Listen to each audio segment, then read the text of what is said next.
Ladies and gentlemen, the man meter and the sports meter just hit red hot. I'm so happy. Jay Ellis walks in, all 6'2". He says he's 6'2". I'm giving him 6'3". Every bit of 6'3". Total symmetry. And starring now in Insecure, we're going to get into all that. You guys may as well just continue your conversation on Odell Beckham Jr., who apparently shuts down streets in we Europe. were talking about a little bit about college football because I was asking your hometown. You said really L.A. but you give credit to Oklahoma because you did 8th grade through basically high school there, right? Yeah. So you would consider Oklahoma your home. Yeah, I mean, I would consider Tulsa home. I mean, that's where we moved there, and then like my mom's mom moved there, and one of my mom's sisters, another one of my mom's sisters. All my cousins grew up there. Oh, that's good. One of them plays football at OU. He's a receiver at OU. So my 5 closest friends are from there, so that's home. And I was saying, Yeah, you're never moving back. Yeah. Say what? It's never going back. Yeah. Excuse me?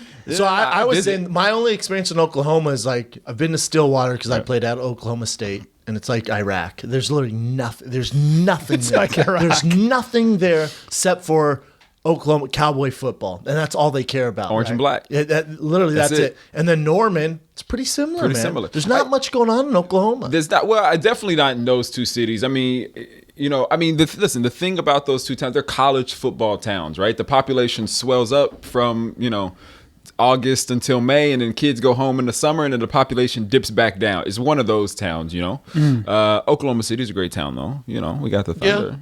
Yeah, you got the Thunder without Durant now. Thunder. Without Durant. Westbrook is going to hold it down. You know what? I think if I had to choose one, I would take Westbrook over Durant. Would you? Yes. Take LeBron out of the equation. If I had like a draft, if I was a president of a basketball team, I would take Why? Russell Westbrook. I like his passion. No one can guard him. He can shoot the lights out. I think he'll be better without Durant because there's only so many basketballs to go around. Right. So and I also think he has something to prove now. He has a chip on his shoulder. Like, oh, you guys think it's over because Durant left? Right. I just happen to be one of the top 3 best players in the league. Check this out. You know what I like about him? He looks like he might slap one of his teammates. He looks like he's always mad. Like, seriously. Yeah. And that's what I like about him. Like, he looks like the ultimate competitor. And I feel like those guys compete, but I feel like there's very few guys who don't care about what the image is, and they just want to play basketball, and they just want to win. Like Kobe. Kobe said Russell Westbrook is the closest thing that he's ever seen to him. Kobe's already in the NBA. Russell was in high school and got to play one-on-one with Kobe. Wow. And Kobe was like, oh my God, he was going at him. His full speed, defense, his speed, everything. Man. Like when you ever watch those old clips of Jordan when he was really young, coming out of like North Carolina, and you'd see how he would move, and you go, he's just a step faster. He'd get called for traveling a lot because he was just so fast. Like the refs had never seen anybody. I feel like Russell Westbrook as an athlete, just athletically, is that explosive. Have you seen his workouts too? They're nuts. Like he'll be in Redondo on the sand, just doing work. Yeah. Like he's relentless. I don't want to watch him. I'd probably throw up for him. No, it's great. It's inspiring for him. Like there was a documentary. I wasn't a huge Kevin Durant fan. And I saw this documentary. I think it was on HBO. Maybe it was a documentary on Kevin Durant. Not this year, the year before when they lost and was going that off season. Yeah. They show his work ethic. They show him in Oklahoma City doing all this stuff. And then Durant's blown up his phone to come train with him. He's like, come run these hills with me. And he's like, he gets him there, and Westbrook's just doing work. Doesn't care about the cameras, just like you said. Doesn't care about his image. This dude's just doing work. So I think by Kevin Durant leaving, I think the Thunder will be better. Most people disagree with that. Listen, I think we'll see him in the conference finals. Yes. I definitely think we'll see. And I actually think we'll see those 2 teams in the conference finals. How great would it be? Which would be absolutely amazing. Because I think Durant, it's kind of a cop-out, you know what I'm saying? It's almost like if we're kids in high school and we're playing video games and you're playing NBA 2K16, you can't pick Golden State. That's cheating. That's like picking the All-Star team and I'm the Denver Nuggets. Like, you can't pick the team with all All-Stars. You know what I'm saying? I mean, it's like a cheat code. Let me ask you something. I love this. So, all right. It's 1992. It's 1992. Let's go back to 92. It's 1992. I'm 9. I'm 9, sir. Both these guys weren't born yet. I was out of college. Keep going. Let's take it back. Okay. I'm 9 collecting cards and pogs. If you had the opportunity to leave, let's say, the Knicks, and go play in Chicago. Yeah, I'm gonna go ahead and head on down to Chicago. Exactly. Like Ron Harper did, I mean, come who's on. a solid player and was like, "Nah, I'll be just a guy. I mean, come and on. join this train." Who wouldn't do that? Yeah. So I don't think in this day and age in the NBA, I don't think there's enough balls around. I think with Steph Curry and the whole squad over there, and then you got Thompson, like they have everyone, man. I just don't think there's enough balls. Yeah, no, I agree with you. That's a lot of shots. There's you're right. There's just not a lot. There's not enough plays. There's not enough touches. There's not enough. They're not going to have the ball in their hands that much to get everybody the touches they need.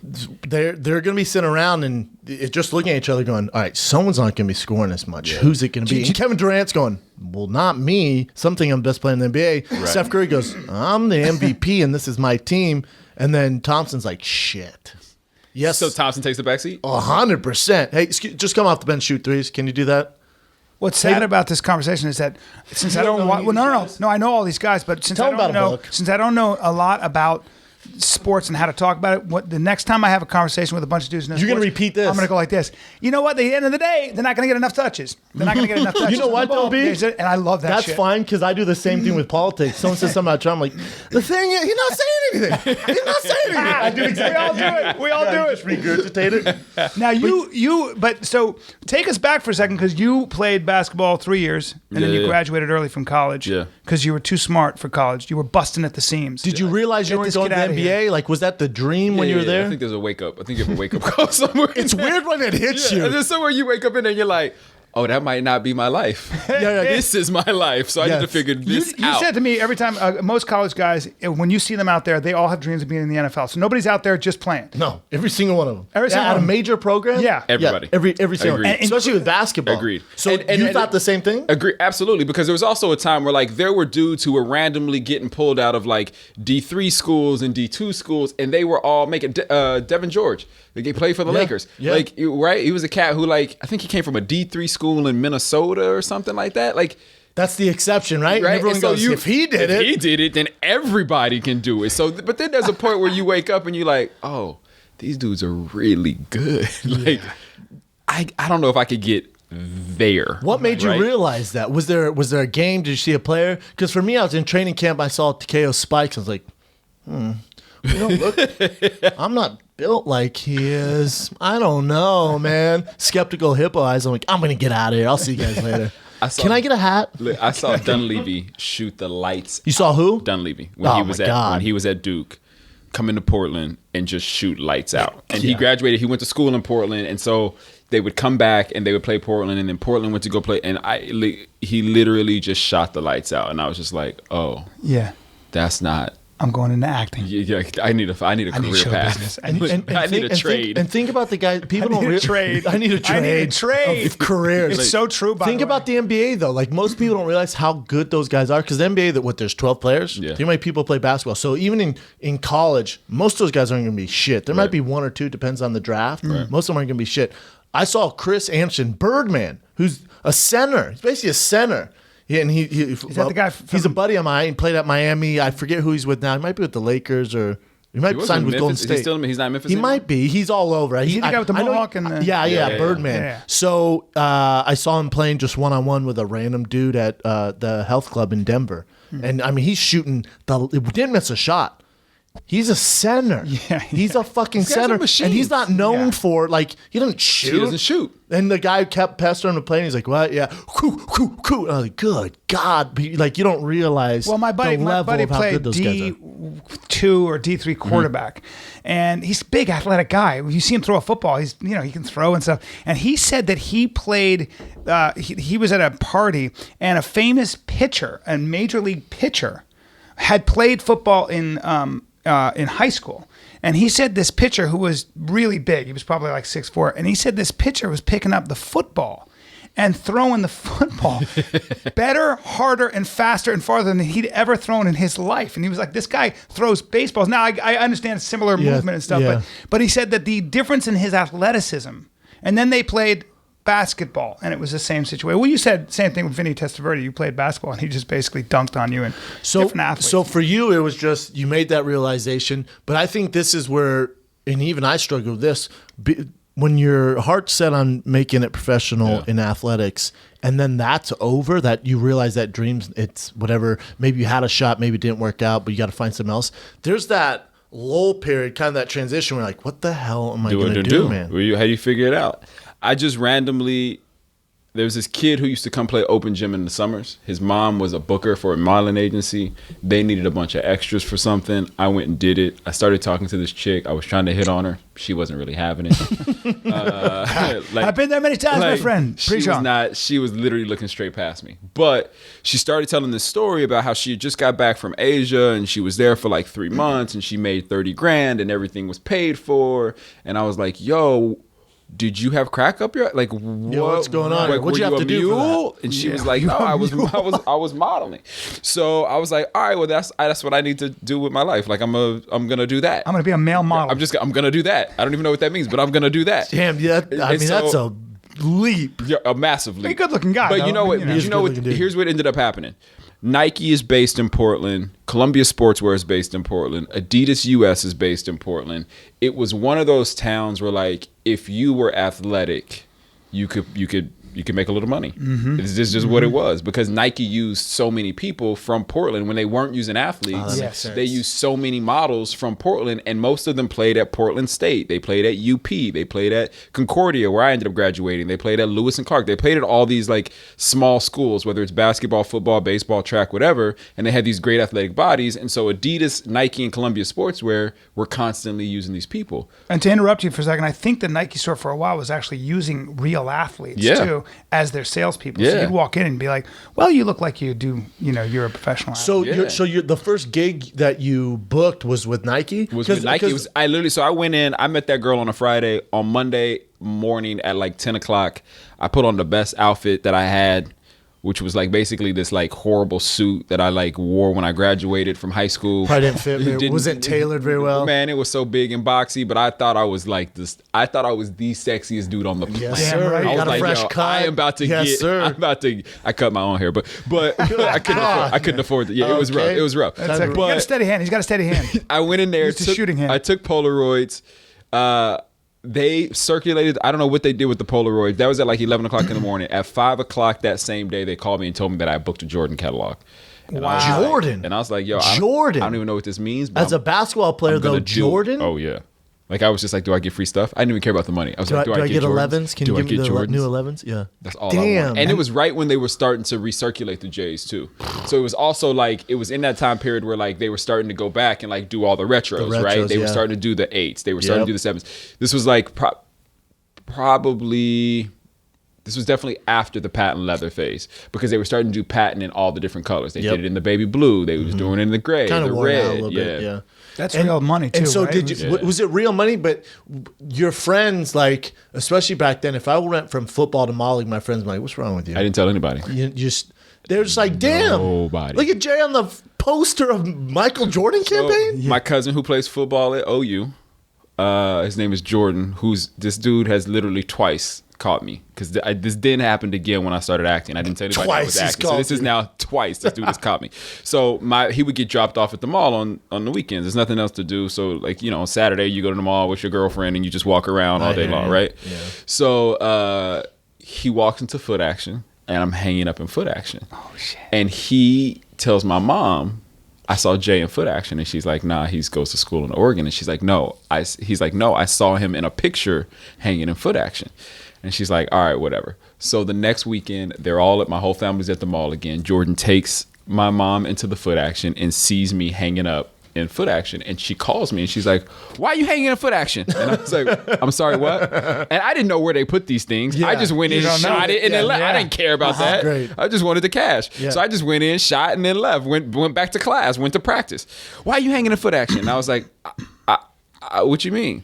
And she was like, it's a poster you hanging in Foot Action. I asked the manager for it, but he told me I can't have it until the end of the month. But I told him I'm your mama, so I should be able to take it now. And I was like, I don't think it works like that. I don't think you can boss I don't think you can boss the manager of Foot Action around. But I don't know. I mean, now it is hanging in her house, actually. For sure, yeah. Of course. But so I ended up, I made up some story. I was like, oh, Nike came to campus because they were looking for athletes and blah, blah, blah, blah, Took blah, a blah, quick blah. picture. Little do they know it was a 2-day shoot. Right. Never said anything about tweezing your eyebrows. Did Did you? And then after that, so went Jordan, and then you started to get work as a model. Yeah, so then I started working as a model, traveled around a bunch, got to work on a bunch of dope campaigns, like small shoots, big shoots, all kinds of stuff. And how is that world? It's competitive, right? Is there an ego between the models? You know what I'm saying? Oh, like for see sure. another model, like, oh hell no, Sure. And I was also look who put on weight. Look who put on weight in the midsection. Probably the gals. Yeah, no. So here's guys the thing. are way worse. So for sure. I was at this time where like androgynous was kind of ending and like the athletic model was starting. So like all the dudes now today, all of them got six packs. Everybody's bronzed, Shredded, shredded, right? Yeah, it used to be, they looked like waifs. They looked like dudes who were doing a little heroin and eating like lettuce. Absolutely, Right? right? With long hair. Absolutely. And Like, so they then look like you're like- you look like you could literally push them over. Right. Or you were like, I'm attracted to that guy for some reason, and I'm a straight man. What the fuck is going on with those So- big so eyes? that and long full, curly got hair. That full mouth. Yeah. It's like looking Prince in the eyes. Correct. Yeah. It's like that Correct. Jamie Foxx joke of looking Prince in the eyes. So then they figured out that like muscular and like fit was the thing. Is what guys were like, oh well, that guy looks good. That's what I want to look like. And And then that's so what it- everyone wants to look like. And so then it changed to that, right? for So you. I was living in a house at one point with 13 dudes. oh wow, real. It was great. It was Real great. dick fest. It was dick a real cock fest. 1, 2, 3 bedroom. Oh, there Damn. you go. One of the All bedrooms models? One of the bedrooms had 8 bunk beds. Oh, that's Corrosive. 8 bunk 8 beds. bunk beds. Are you So fucking kidding me? 4 bunk beds, 8 beds, Yeah. 4 bunk beds, Prison, right? Prison, worse than prison. That's Literally. hurricane situation, right? Well, that's evacuation shelter hurricane situation. And in prison at the same time. Correct. Damn. All of the above. And is everyone trying to pursue modeling or Everybody. act? Everybody. And these are people from all over the world. So you may be there with a French kid, an Italian kid, an English kid. Like, there was a kid from Barbados. There was tons of Americans, a lot of Canadians.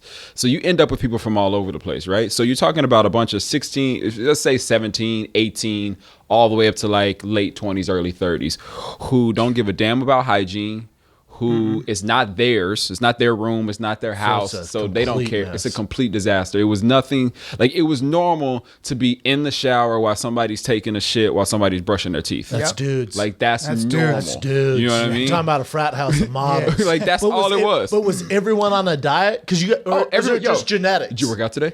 Of course I did. Like, that's it. That's what they Did you would work do out with today? you? Everyone? And What'd you do, bro? What'd you do for your biceps? I haven't got to the gym yet. You didn't work out today? I'm going to my second workout now. Like, it was literally Competitive. bad. It was literally one of, and you're like, yo, I just woke Come up. spot me. Like, I need you to spot And me. would you land a gig and walk in like, "What's up, everybody? Ever heard of Gucci?"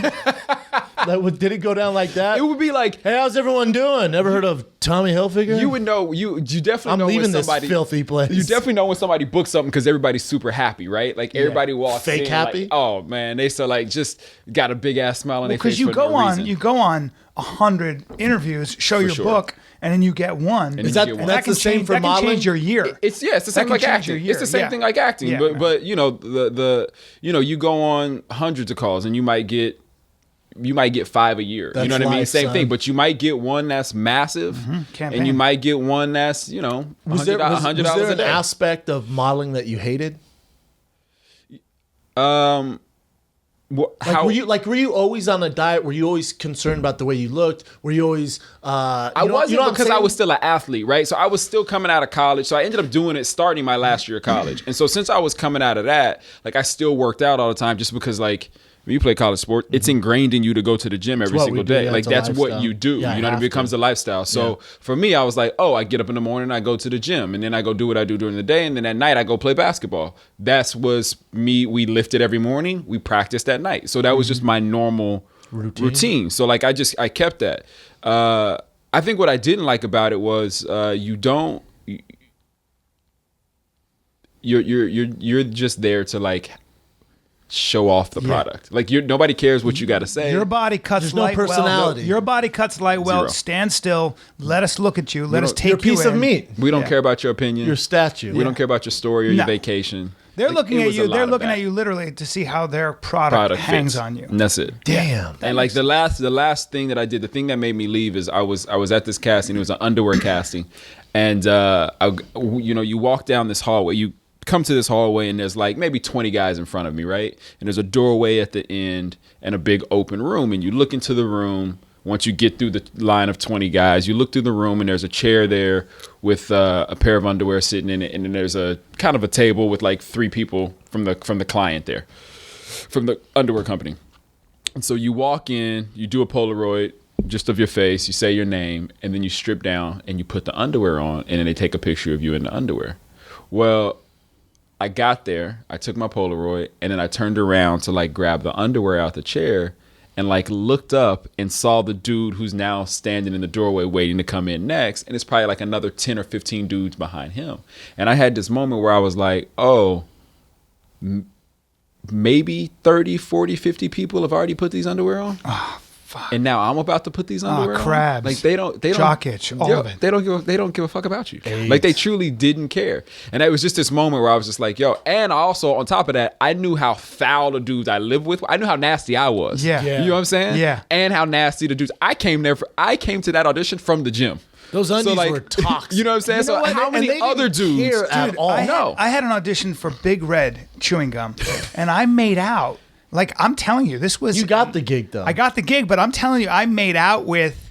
I think... First of all, the fact that they had me do it is hilarious. I made out with, I think, and I'm not exaggerating, I mean kissed hard, maybe seven, 8 girls. Are you serious? And one girl... And you're Hey, not supposed to... how long one ago girl is this? goes... This was 1992? So those teeth are 92. no more wider. No. Straighter. They were still yellow. They were pretty, I was They still young. look I like was the young. New York City skyline. I didn't have as much coffee to stain them, so I was a little better. But They're still having cooking. said that, this one girl goes I mean, they were beautiful too, and I'm like, really? And this one girl never forgot. I'm just, and I'm. You need this job. I'm a fucking pervert. I mean, I don't give a shit. So I'm like, and one girl I never forgot. She goes, in the middle of the audition, she goes, "Can you take it easy?" And I was like, "Oh, sorry." No, I can't actually. It's hilarious. No, can something like that? Can you take it? Yeah. So Jesus Jay, Christ. so Got the then job. you walk away from modeling, which So I you leave could've- that. So you leave that, and then you're like, you know what? I want to get into acting. Well, no, you know what it is. Get so some I balls, sir. I think I always knew that I wanted to be an actor. I think, but I was an athlete, so like that wasn't the cool thing to do. Like you weren't gonna go from theater to like practice. Like nobody was. Growing up in Oklahoma? Everybody was like, right? That's not the way to go, At sir. all. Like it's bad enough I was playing basketball, not football, especially in Oklahoma, right? So yeah. like I just never pursued it. I think I was just too afraid to pursue it. I was too much of a coward to do it. So, and I think in the back of my mind, I think I always had this unstated thing, like thought that like the modeling will get me closer to acting. Couldn't be further from the truth. Really? No, Couldn't totally be further. different. Like this totally different worlds. Different like worlds. couldn't be further. They don't even talk to each other. Don't even talk to each other unless you're a massive model. I was going to say there's a few that They don't talk made to the each other. transition, but not many. Like that's the exception. I mean, Even then, you jump into a whole different group of people. Yeah. So it wasn't that. So like I left, I moved to LA. I got here and I was like, yo, somebody is going to call me.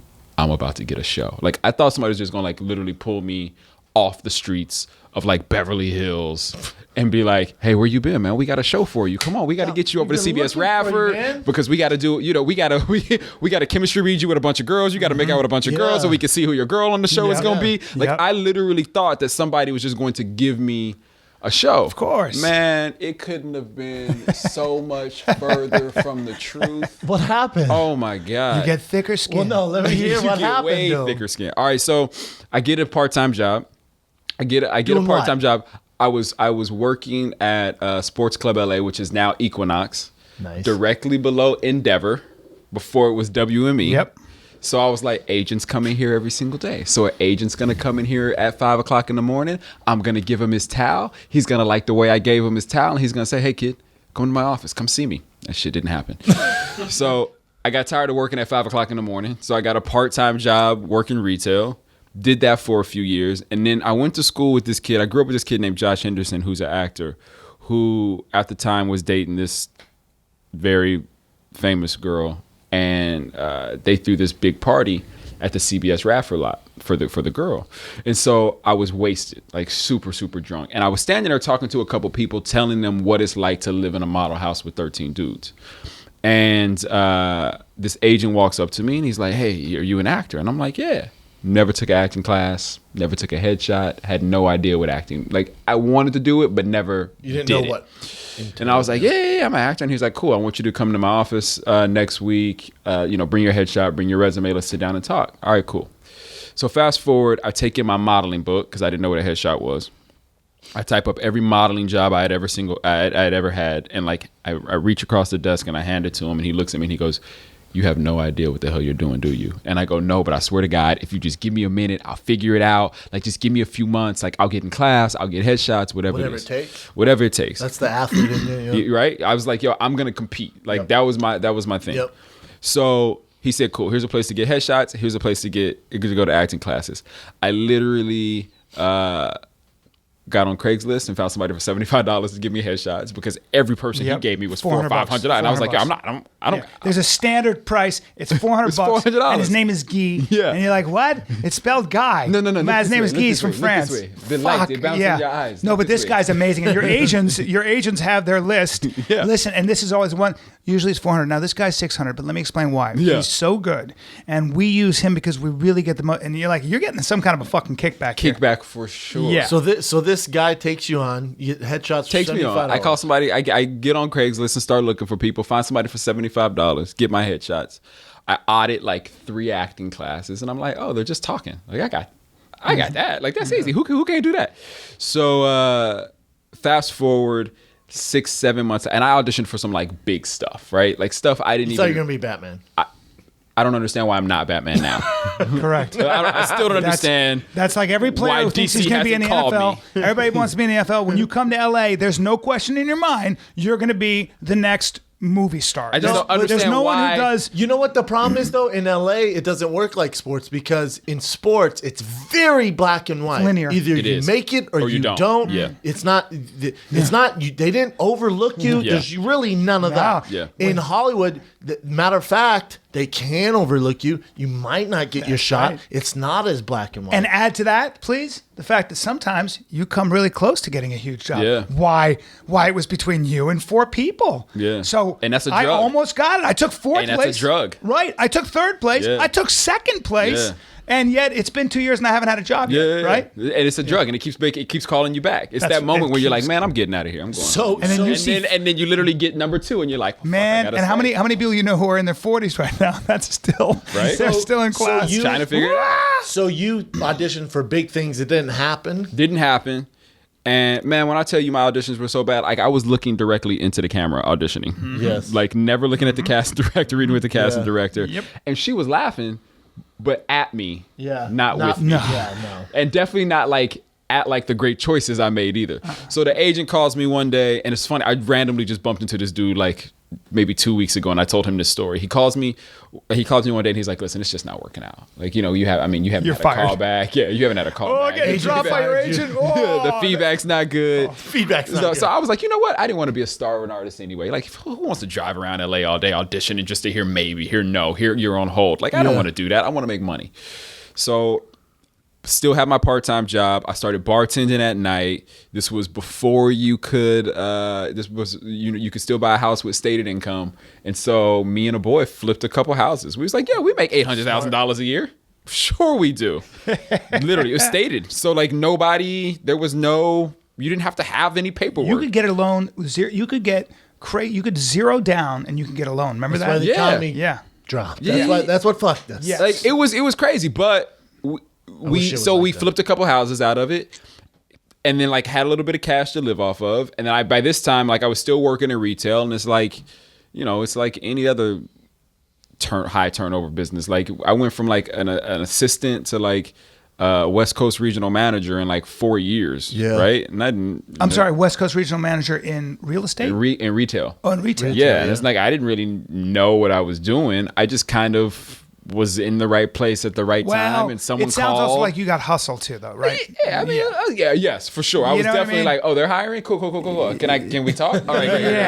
Yeah. So I Oh, love you're when- talking to a recruiter? I should give you a recruiter too. Yeah, so far you've been kind of successful so far at everything you've done. You know what I mean? That comes from just kind of you assess the landscape and then you go, well, let me see where my opening is, and Yeah. Yeah, it's not by accident. I mean, flipping houses is pretty ambitious. But listen, you know what I think that goes back to is like the athlete in me, right? Like I think I look for like what's the easiest, what has the like smallest or least barrier to like entry, right? Like, and so like that's where I'm like, okay, cool, I'll go this way. You just need to know get what in the door, and then it's off. And to then the I'll races. figure it out. Yes. And so I was working this job though. My boss calls me and she's like, listen, I was the only person that she'd only been there for like a year and a half. I was the only person that she hired, and she was like, "Listen, I'm about to get fired. I just got fired." That's actually what she said.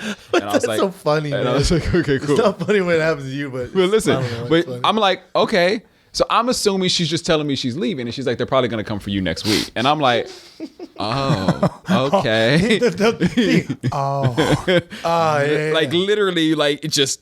Yeah, when you don't want to betray your fear, and you're just like, I'm cool. I'll figure it out. I'll figure it out. Yeah, I'm cool. Inside, like, So I like cut all my expenses. I moved into this apartment deep in the valley. I literally was the only person who lived in my building who spoke English as a first language. Like I moved deep in the valley. You got ready for the hurricane. You got ready. I was just like bear down. It's just about to get rough.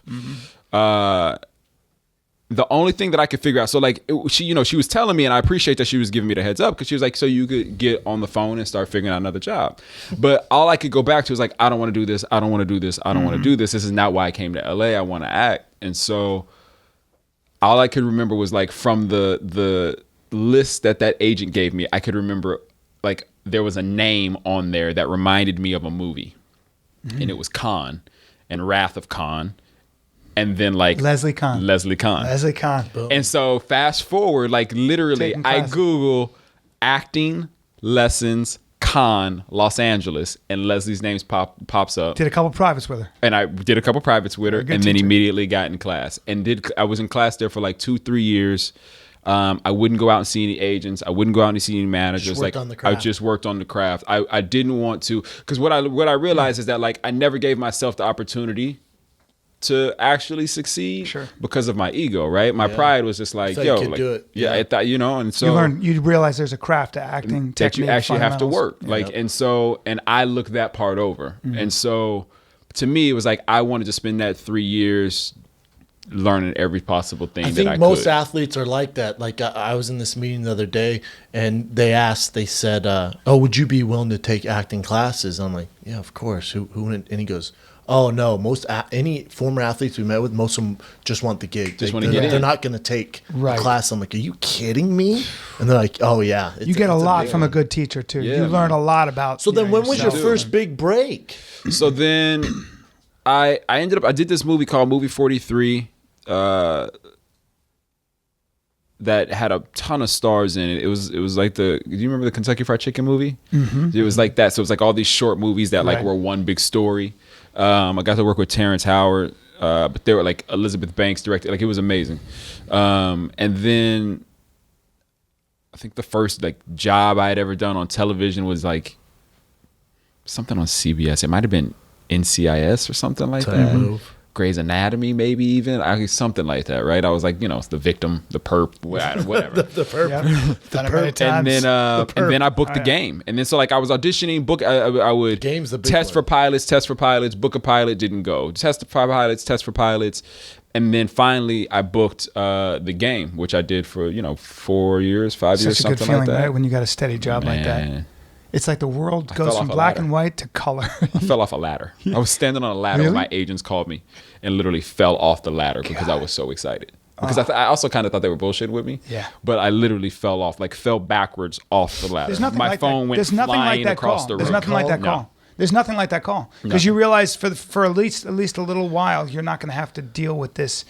It in LA. It's putting fuel in your tank. It's been running on E forever, and there's a little fuel in your tank. And you also, in this town, and correct me if I'm wrong, when you're not working as an actor, but you're trying to work as an actor, you are invisible. You feel like a walking failure all the time. And doesn't everyone, especially in the acting circle, even anywhere in LA, they go, "What do you got going on? Always. What do you work the worst question ever. I think it's the rudest question ever. How deep do you want me to get? What the fuck? It's the worst question I'm busy, ever. man. How about that? How about I'm busy? Your own family. My friend stopped calling home because his mother, she would say, how's it going? His mother, and he would say, well, I didn't get the job. And his mother would say, I guess God isn't listening to my prayers. And he'd go, hey, Mom, I don't need to hear that God also doesn't want me to get the fucking job. You know what I mean? I guess God's not hearing me. He stopped calling home. Yeah, you have to. But it's tough because I think people don't realize I actually don't even know what the question you should ask is. You know Yes. what I mean? But it's just, I think people don't realize the amount of no you hear, right? Oh my So like you God. hear no, 300-400 times, 200-300 times, and you hear a yes, and that yes might only be one day on a show. Are you kidding? And then you might hear no Yes. another 200 or 300 times, and then you might get 3 For days real, on a too. show. Yeah. You know what I mean? LA is the big no. I'm super. It's a big no. Like you have to get comfortable with Yes. hearing. Well, it's no. like playing baseball. You Yeah. get one out of 5, you're That's doing right. all right. You're doing one all out of 10, if you go 3 out of 10, you're in the Hall of Fame. That's right. 3 out of 10 acting, getting Oh 3 my out of 10 God, gigs. what? You fucking- might win an Oscar You're at some Denzel point. Washington. Yeah. And know you what know, I'm saying? and families, like I had an acting teacher who used to always say to us and I went to the Beverly Hills Playhouse, and the acting teacher would say, "Don't go home for holidays." Like, and bum he goes, you out. "I'm serious." And what would happen always would be, women. It was really interesting because usually it'd be an older sister or who was a little bit jealous, and she'd say some shit. She'd just say some shit, and that girl would come back, and the next 6 months was a fucking disaster. Well, because people, it's very similar. Like my mom, when I came to LA, she's like, I don't get why, and this goes back to Batman. She goes, I just don't get why you can't be Batman. I'm like, no, I get it. That would be cool. Yeah. It doesn't work like that. Yeah. It's Ben Affleck is Batman. Yeah. Of course. I'm also not. And he's got it for a while. Yeah, it's kind of. It's his. And he's Batman. You're gonna get this too. You're gonna get this. Saw a movie. You could have been in it. You could have been the guy. Oh, yeah. And I don't know why. That's every time. You know what show you should be on? You know what show you should be Yeah, on? yeah. You should be on. You should be on Scandal. You should be on Scandal. You should be. You should be on one of those. You should be on Homeland. Why can't you be on Homeland? No, you know, That's just not how I it get all the works. time. Why don't you? You need to talk to your agent. Ballers. Why don't you on Ballers? You played football. There you It's go. Miami. You look like The Rock. Like, Get used to that. yeah, but the worst thing for me now is if someone wants to shut me down, is they bring up fighting. I don't get why you don't go back to fighing. That's the number one question I get. Yeah. Why aren't you fighting? What happened? Where's the fight? When's the next fight? I just tense up. Yeah. And I'm not a dick about it. I just go, oh, see you, man. Have a good day. It's just not happy. Some of it's not happy memories. Some of it is you're just moved on. You're Yeah, not, it's you're You just moved on. I think you just move on. And I would get that. Like friends would say, like, why don't you come back home? Yeah. Yeah. Get a job. Like do this. And I'm like, well, you don't even love what you do. Mm-hmm. I'm actually passionate about what I do, and maybe I won't get it. Who knows? What do you know think what I mean? that I'd rather Leslie Kahn- fail trying what I'm passionate about Yeah. than just settling and doing whatever You all didn't my other stop buddies playing did. basketball in high school, you know what I mean? When you realized that, like, I mean, you still had the dream that you were going to make it to the league, you know what I mean? You still had that dream. And, like, this is a dream that, I mean, you. It doesn't end either. It doesn't Like, end. My agent's father started acting when he was like, I want to say she told me he started, like, he acted for his first time when he was like 68 years old. Dude's 81 years old, still doing plays on Broadway. Damn. Well, for you also now you're doing Insecure, which is kind of a little bit of a groundbreaking show in that, Yeah. from what I've seen in the previews, it's the experience of a black woman. Yeah. Like real life, which I've never seen. We actually, have a clip, right, Ev? which is amazing. Can we play after, a clip? after in 2016. Yeah. We got a clip of it. Love to Which see I it. love. What do you play in this? I play her boyfriend. I play Issa's. We've been together for a few years. Issa Rae created the show. She had this massive YouTube show, web series called Awkward Black Girl. That I mean, it kind of just took people's hearts. Like it just took the world by storm, and it was such an authentic, like, real look at what it was to be a black woman in 2016. She grew up here in LA, so there was also, like, you know, LA to her meant something that she was seeing misrepresented on Right. television and in film. Let's see this. Just a little mic check here. Just laying out. Look at him. Just lazy. Lazy. Thank you. Why aren't you dressed? The show starts at 10, right? I just got nervous and started saying stuff that didn't make any sense. I didn't talk about anything I could bring to the table. I just spit words out. Sure wasn't that bad. No, I literally spit corn him. And then I spilled hot coffee all over his desk. Very right, then. And I'm sorry for ruining your birthday. Hey, but can we, can we red box a movie and just stay in? I promise I'll make it up to you. All right, thanks. We'll finish watching this video and then we can go to 7-Eleven. Oh, that's That's our boys. We the had Hodge those guys twins. on the Hodge Oh, twins. really? Yeah, those are our boys. That's hilarious. They crack me up. Do you like watching yourself, or can you? I hate it. I hate it too. I hate it with a passion. I can see you look down. Yeah. Okay, you're like judging your own performance, right? I'm like, why did I do that? Well, what's funny about coulda that? did that. What's funny about that scene? Correct me if I'm wrong. Was that's also like that's a difficult scene to play because you had to be sorry, sensitive, and then you had to go back. Probably wouldn't. To being an ass. Probably wouldn't be what you would do normally. No, I think that's what I really enjoy about like the character, and I think that's what's awesome about what Issa has created with this show is like all the characters, they're like an onion, right? Like you just peel back and they have all these layers, and they're not one dimensional or even two dimensional. Like they're dimensional, multi-layered. And so like I think the thing that I really enjoyed about this was like getting like that. Like Yeah. I don't typically get calls to do that. Like Yeah. nobody goes like, yo, grow your hair out, grow your beard out. Yeah. You know what I'm saying? Be handsome. Don't work out and just sit on the couch for months. Nobody ever calls me for that. So for me, like I loved that and wanted to do that. Right. Cause it's just the everyday like normal dude. Like there's nothing special about that guy. You know what I mean? Right, Like right. he's a normal person. Like he has normal fears like everyone else and ambitions like everyone else. And you know, he's got wit, but he's not telling jokes. You know Right. what I mean? He's got ambition, but he's also afraid to fail. Like he's like everybody Right. else out there. Exactly. Is there with the same dreams. is there a role or a movie that you see that would just be the pinnacle for you? I mean, there's so much stuff Yeah. out there, man. I mean, there's just, you know, I feel like there's so many characters that I would just love the opportunity to play. Like from, listen, I would love to play a president. I would love to play a drug dealer. I would love to play a rapper. I would love to play. Careful, you're stereotyping yourself. I mean, But can I ask you on that? But when I can say I ask you that- on that? Like, would you feel like because we live in very politically correct times, Right. people say race relations aren't where they should be, and people also say that it's Hollywood's taking a lot of heat. You know, this whole situation where it feels Yeah, the like Oscars. there's gender Right. issues and there's color issues and stuff. What's your honest opinion on all that shit? I think the biggest thing. I mean, listen, I definitely think that there's been a lack. I think the lack of diversity is real, right, in front of and behind the camera, and I think that what we've typically seen in the past is that by like placing one person, a diverse actor, right, of any ethnicity, by placing them in a cast that like you've now made your show diverse, and that's not the reality, it checks right? off the box, and that's not the reality. I mean, you know, especially when you talk about like your coastal cities, right? When you talk about like everything on the coast, Chicago, you talk about Houston, a few cities in the middle, like there's a lot more, whether it's Latino, whether it's Black, whether it's Asian, like there's just a lot more diversity out there. A lot more to the People- American experience. than the American experience, and people aren't being represented on screen. And I think what we're starting to see is more of that representation. Yeah.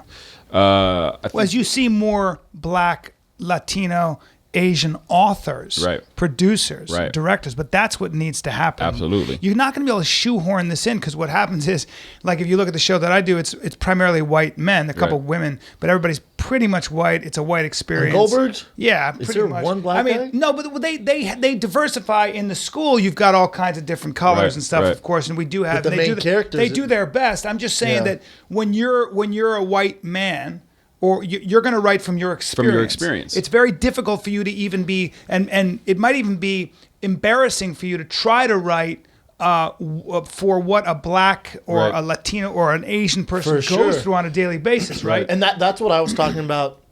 I forget who we had in there, but it's three white guys talking about what we do. Bob Saget.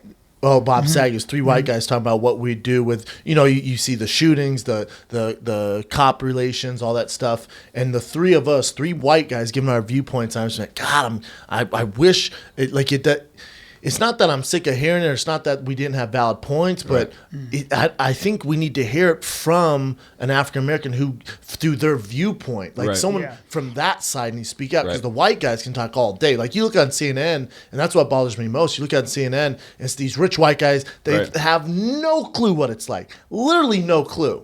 and they're just breaking down their opinion, and you never see it from the other side. And I think you're right. So like, the biggest thing is the behind the camera in this case, right? Like you have to diversify your writer's room, because you're right. You can't be, I don't think you can have a writer's room full of white men and women writing about a Latino, a black, or an Asian experience. It's not authentic. I actually don't even think you can do it for one character on a show. Agreed. No way. I think you have to have diversity in your writers' rooms, because I think that helps I think it helps make sure that character's voice is authentic, but I actually think it helps the story overall be more authentic, because everybody's represented, and you're not going to say something that you don't realize is offensive or would never be said, or just isn't true to, or isn't even organic to the story. To the story. I always feel like it's being shoehorned in there. Yeah. And see, I think it's much less.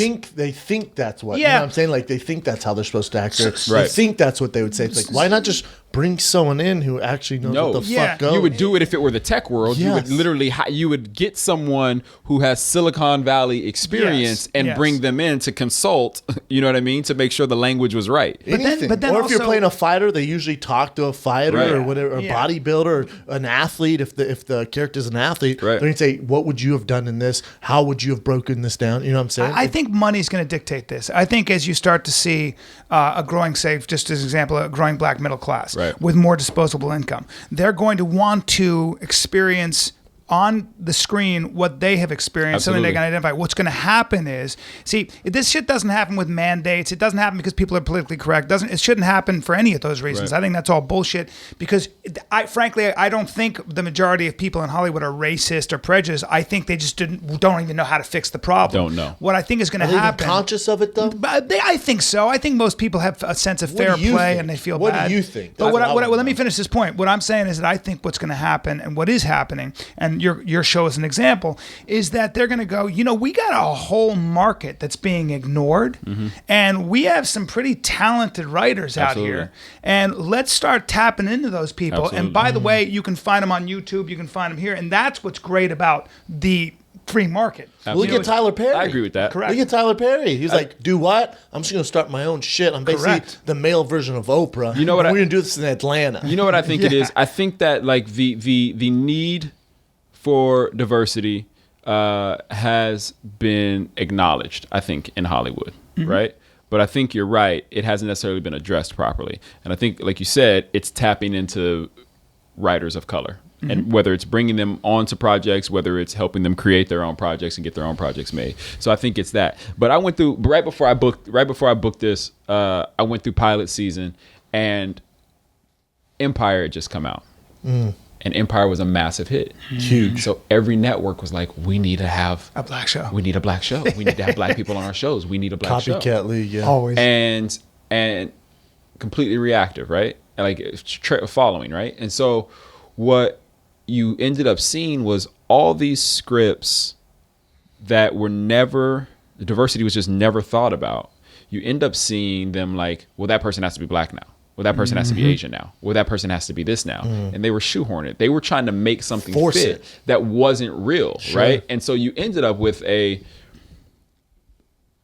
I don't know if any shows actually survived from that pilot season. You ended up with shows. I can't think of I it. like literally. I can't think of shows that Blackish? Because Blackish? Yeah, Blackish. But no, because that ABC? actually came out that same year. Blackish was a mid-season show that same year.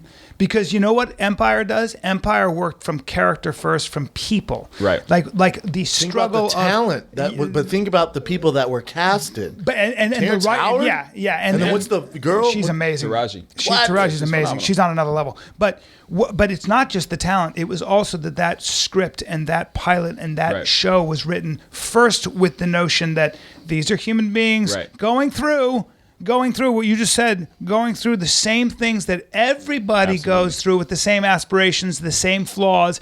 Really, that's a Greek tragedy. That's Yep. a Shakespearean tragedy, Absolutely. Empire. Yep. And that cuts across all cultures. So they didn't start there. What the networks did that copied that was because I read some of those scripts.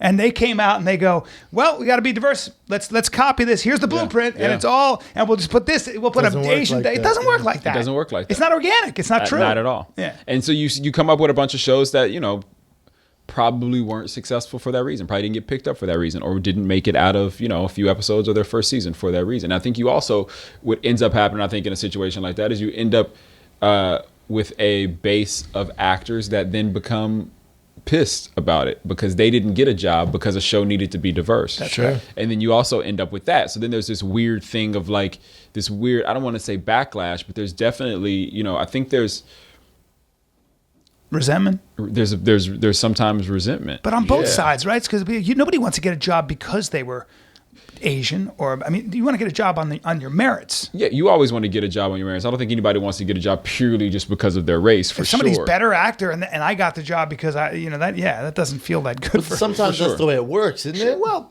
sometimes I think what we're talking about is fair play. I think we're talking about representing the demographic that's out there that's watching a Absolutely. show, and I think that's only going to get more inclusive. Absolutely. I felt like that show Blackish. Think if they came out with a show Whitish or Mexicanish. Right. You know what I'm saying? Like Chinese-ish. Fresh Off the Boat is literally the Asian equivalent of Blackish, right? Yes. 100%. And Goldberg's is the Jewish equivalent of all those things, right? Yes. To call a show Goldberg, Jewish? well, because They even call it Jewish. The Goldbergs for sure, but might as well call it Jewish. Kind of Jewy. Kind of Jewy on Fox. But you don't think there'd be and obviously I'm obviously not black, but there was a billboard off the 90 when I'd pull into Marina Del Rey where I live, and it'd say Blackish. I'm like, no one has an issue with No, that's but what would you call Blackish, that show? but What would you call Blackish- that show? not Blackish. What would you call it? Well, if we're doing it like the Goldbergs, call it the Robinsons. You know what I'm saying? But why does it have to be Blackish- Blackish? I think Blackish is an excellent word. I get that it's a black family sitcom. I get that from the fucking. But do you get the rest of? it? No, I do. It's not just a black family sitcom. This is a middle class black family who lives in a white neighborhood, whose kids go to a predominantly white school. So they have to be kind of blackish. They can't be black. So let me tell you something, because this is real. Yes. This is what I truly believe, and I never really realized this until I got to Oklahoma, because when my dad was in the military, everybody we grew up around was from somewhere different, right? So you grew up with all these different races, and there's a lot of mixed kids because servicemen would marry women from different places, right? But it wasn't until I got to Oklahoma where I realized that, like, as a black person in this country, as a Latino in this country, as an Asian in this country, as a person of ethnicity in this country, you are to know two worlds: your world and the general market or white world. Sure. Right? It is nobody ever goes, very rarely does this white world have to know any players in these other worlds, right? I have friends who are actors who don't know who Ava DuVernay is. You shouldn't be an actor. She had a movie nominated for an Oscar. Mm-hmm. You get what I'm saying? Like, so you don't know. You only are just now finding out about Spike Lee. Spike Lee maybe makes 2 movies every 8 years now. Mm-hmm. You know what I'm saying? Like, his heyday was in the 90s. Mm-hmm. And so these amazing filmmakers are not known purely because they play in a black pool.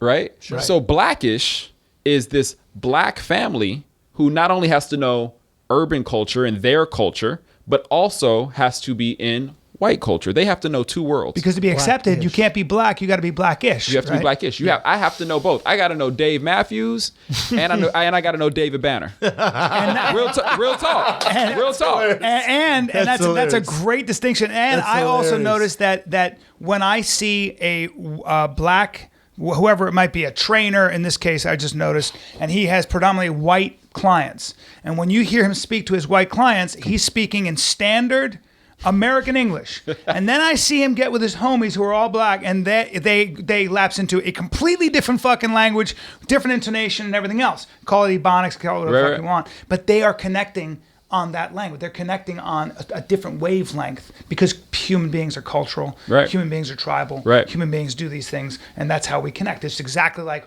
when we're talking as guys. Right. When women aren't in the room, I promise you this conversation goes a different way. Everyone right? does that. But when the other tribes in the room, we you gotta be, you gotta be respectful. things get checked. But I can tell right away the minute you walked in, the three of us, we'd have a lot to say. Right. It'd just be a different thing. So, but I think that having to navigate those two worlds has always been the case for African Americans in this country, black people in this country, because your TV you grew up with. Think about the TV you grew up with. Yeah. If you're your age or older, for sure, the TV you grew up with was primarily white. Absolutely. Okay, and the history you learned was How old are you? primarily European. 35. 35. See, 34, we're similar. I'm 32. I feel like Looks every bit of 25, by the Yeah, way. he does.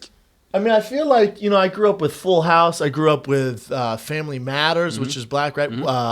Saved by Cosby Show. Well, I didn't grow up Cosby. That's a Okay. little past. I'm a But little older. Cosby's. But then there was also Fresh Prince of Prince. Bel-Air, right? Martin. Like, I felt like there was a good amount back then. I feel like there was... I will say, listen, I think there Not was, on- you know there what? was a renaissance. There was definitely there was more black film and television in the early 90s for sure. Right? 100%. And like, but quality and too. very Martin, much quality. But Jamie then Foxx. it changed.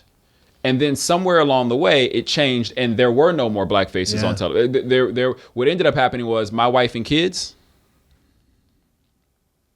and there wasn't another show during that Was time it, period. was it the Friends phenomenon? And then the next show was The Game. Friends and Seinfeld? Like My Wife and Kids and The Game were kind of in this period where they were literally the only two black shows, predominantly black cast, on television for probably a good 6 or 7 years. They were the only two shows that had predominantly crazy. black cast. Think about that. The Hugleys was on there for a little bit. Fuck, I But forgot that. right? How about the PJs? So then after that, you get into this point where like now there's now this like flourish, right? Now you're starting to see shows like Insecure, and you're seeing every network. You're seeing the Carmichael Show. You're seeing Atlanta. You're seeing all these networks. Atlanta's my favorite show on Trying TV to right get trying to become more diverse. But there was a period in the 90s when Fox, in the You're right. 80s, late 80s, when Fox launched, most of their programming was black. That's a yeah. Right? And then it shifted. The numbers got up, the CPMs got up. They wanted to make a little bit more money. They shifted to general market. Sure. General market dollars are bigger for advertisers. It makes sense. I mean, from a business perspective, Yes. it absolutely makes sense. Yes. AA dollars for most African American marketing dollars for most companies are not, a third of the budget of what they are for general market. Totally get that. The problem is African Americans watch more television than we watch more, like we consume more than our average. You guys also set a lot of trends, like whether it's in obviously in white culture, everything. Like African Americans start a ton of trends in clothing, music, lingo, Language, yeah. everything, man. Like most of the Yeezys. You look at the way people dress. Like a lot. Stanley comes Crouch from there. called American culture by mulatto or biracial culture. I mean, you know, going way back, where do you think rock and roll comes from? Right. From jazz, from the spiritual. Where does jazz come from? Right. You know, from the blues and from the Negro spirituals back in Right. the day, all that stuff. So. I got a question for you. Being a military brat, what's your take? And you're a 49ers fan too. Yeah. What's your take on Colin Kaepernick? Good question. I love the move that he made. I really do. I wish he was playing better. I wish he was playing. But I just wish he was playing. I I wish wish he was in I a wish he was backup quarterback playing right now and went 'cause vegan. I'm a Yeah. massive Kaepernick fan. I think that's probably like the first man that I've ever met where I was like, "Hey, nice to meet you." Really? Cool. Yeah. It's really nice to meet you. That's I hilarious. couldn't even look him in the eye. Is he taller than you are? Maybe like half an Yeesh. inch. Yeah, maybe. Maybe like half an Okay, inch. 'cause I know But you dude's me- a beast. I know you measured mean, up. like he's literally like, oh, Yeah. I definitely walked up to him like, hey, what up? Yeah. But listen, I love the statement that he made. Like he has a platform, and I think I do think to some degree, it is a responsibility because typically, like you said, trends typically follow art in this country, whether that's music, whether that's film, whether it's sports in this case, they follow entertainment. And I do think that like these are the platforms that like we have to use as entertainers, whether it's actors, musicians, poets, athletes. Writers. We have to use these to make a statement. And I don't think that he should be Disciplined or I don't think that he should be disciplined for making a statement. There's, to my knowledge, there's not a rule in the NFL like Players Association handbook that says you have to stand or that you have to salute. I mean, if he were Muslim, would they make him do it? You get what I'm saying? Yeah. Like, so that to me, it's just it's this thing of like everyone deserves their opinion. Yep. Whether it's called the Constitution. It's called Bill the of Rights. Constitution. It's also work, though. Everyone deserves their opinion. Freedom there's of speech and arguments to say expression. that's also think of the awareness that he's brought to it. And Absolutely. everyone's talking about Colin Kaepernick. He is a backup quarterback, Right. And The when I kind of got on board with him, I disagree with some of his views, but when I really got on board with him was when he met. There was a NFL player. I think he's retired, but he was a Army Ranger, just this badass, and he wrote this long open letter to Colin Kaepernick, why it's disrespectful to sit on the bench when the national anthem's being played, and he's in the NFL, and he basically it was meant for Colin Kaepernick, but he released it to the media, and Colin Kaepernick really got his number, called him. I was like, hey, I want to meet with you, talk about this. And so that's why you see him taking a knee now instead of just sitting on the bench. Oh, wow. Because he don't want to be disrespectful to the military. Wow. Yeah. And listen, that I appreciate and agree with, especially because my entire family, my father, my dad, my grandfathers, I have cousins who have been to Iraq and Afghanistan. So I definitely appreciate that. And I definitely think we should all 100% respect the men and women who fight for this country. As someone who, like, my family has done that for multiple generations, like, I definitely think that we definitely owe those people as much respect as we can possibly give them, because they deserve that for risking their lives. But Colin's taking a knee now in this case is not about those men and women who Not fight at all. in Correct. Afghanistan. It's about the men and women. It's about the men who look like him, who are getting gunned down in the streets with their hands in the air, or laying down on the ground with their hands in the air, and they have no weapons on them. Well, there was just That's a huge distinction. What you There's just just said, a too. riot in L.A. Yesterday, right? Yesterday in For another L.A. kid that got Well, shot. they had that video surveillance on that kid. I didn't see the video or anything, but apparently he pulled something out. Doesn't matter. I think that's the main thing that you're saying, is that when I see those videos where people, where the guy's got his hands in the air and he's getting shot, there's something going on there, right? What do you do? But here's what I wanted to kind of dial it on for a second. Protest is Right. American, Right. And protesting and taking a knee, sitting down, lying down is your right, and it is. And by the way, so is protesting a war. Right. So is getting out in the street and saying, I don't want these guys to fight. I had a lot of friends during that time. My buddy was kind of protesting the Iraq war. My other buddies were going, you're not American. You're putting our soldiers in danger because you're affecting their morale. That's bullshit. Right. Part of being an American is being able to say the things that disturb other people, and that's where I fell on this Colin Kaepernick thing. Right. It's very important to see that distinction, and also That's to his defend right his as an right. American. It's his right, but it also, I think, is really important because what someone like Colin Kaepernick does is he disturbs all of us. It disturbs you. It makes you feel uncomfortable. makes you feel It makes- uncomfortable. it makes- Which believe pushes me- your boundaries. believe It me, makes you makes think. plenty of black people feel uncomfortable. Yeah. Even though they might sympathize, they go, ooh, you're not standing during the national anthem. There are a lot of patriotic black people, obviously, as we know, and you're probably, I'm sure, one of them as is your family.